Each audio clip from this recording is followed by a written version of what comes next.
تو اب یہ ہمارے مسلمانوں کی کچھ غلطیاں ہیں جو ہم کر رہے ہیں کہ ہم صرف عقائد اور عبادات کو اسلام سمجھ رہے ہیں. میں اگین کہہ رہا ہوں کہ اس سے کوئی انکار نہیں ہے کہ عقائد اسلام کے جز ہیں، عقائد اسلام کی بنیاد ہے، بنیاد. اسی طرح جو عبادات ہیں اس کی اہمیت سے بلا کون انکار کر سکتا ہے. جی. لیکن دوسری طرف آپ نے معاملات کو بھی دیکھنا ہے، آپ نے معاشرات کو بھی دیکھنا ہے، آپ نے اخلاقیات کو بھی دیکھنا ہے.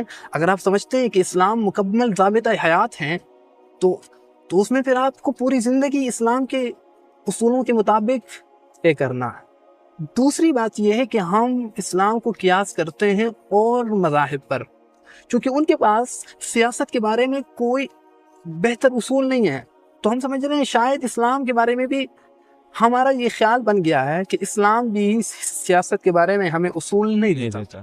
یہ بات بھی غلط ہے. تو اب ضرورت اس بات کی ہے کہ ہم اٹھ کے مسلمانوں کو اجاگر کریں کہ خدا یہ آپ کیا کر رہے ہیں بھائی، آئیے مکمل ضابطۂ حیات کو آپ فالو کریں. اب جا کے بات بنے گی، اب جا کے مسلمانوں کو عروج حاصل ہوگا. ورنہ اگر ہم صرف نماز کے حد تک رہ جائیں تو یہ ہماری بہت کمزوری ہے. تو یہ ہے کچھ باتیں کہ مسلمان اسلام کو کیوں دور سمجھ رہے ہیں. کئی اسباب ہیں، کئی وجوہات ہیں، لیکن جو میں نے وہ بنیادی اسباب کہ ایک تو یورپ نے یہ تاثر دیا، دوسرے ہمارے مسلمانوں نے اس تاثر کو قبول کیا، اور آج کے لوگ جو سیکولرزم کی تردید کرتے ہیں، اور اچھی بات ہے کہ وہ اپنے ذہن میں سیکولرزم کو اچھا نہیں مانتے، لیکن وہ اپنے اعمال سے یہ ثابت کر رہے ہیں کہ سیکولرزم ٹھیک ہے. مطلب وہ خود تجارت اسلام کی اصولوں پہ نہیں کر رہا. یہ میں تجارت کو بار بار اس لیے میں ہائی لائٹ کر رہا ہوں کہ یہ مثال زیادہ لوگوں کو سمجھ آئے گی. آپ ذرا یہ سیکولرزم تھوڑا سا سمجھائیں ان لوگوں کو کہ سیکولرزم کیا ہوتا ہے.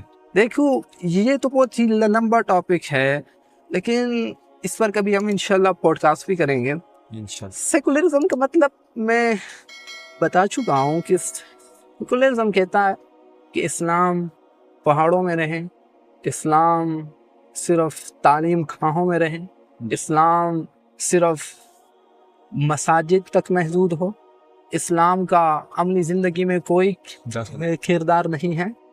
مطلب وہ اللہ کو تو مانتے ہیں لیکن اللہ کی دی ہوئی اصول پر عمل نہیں کرتے. وہ یہ نہیں مانتے کہ وہ اللہ جس نے اس دنیا کو کریٹ کیا ہے، آیا اس نے اس دنیا کو چلانے کا ہمیں طریقہ نہیں بتایا ہے نا، اللہ کے رسول نے بتایا ہے، قرآن کریم میں بتایا ہے. لیکن وہ کہتے ہیں نہیں بھائی، اس پولیٹکس ہم کریں گے، سیاست ہم کریں گے، اپنے عقل کو استعمال کر کے کریں گے.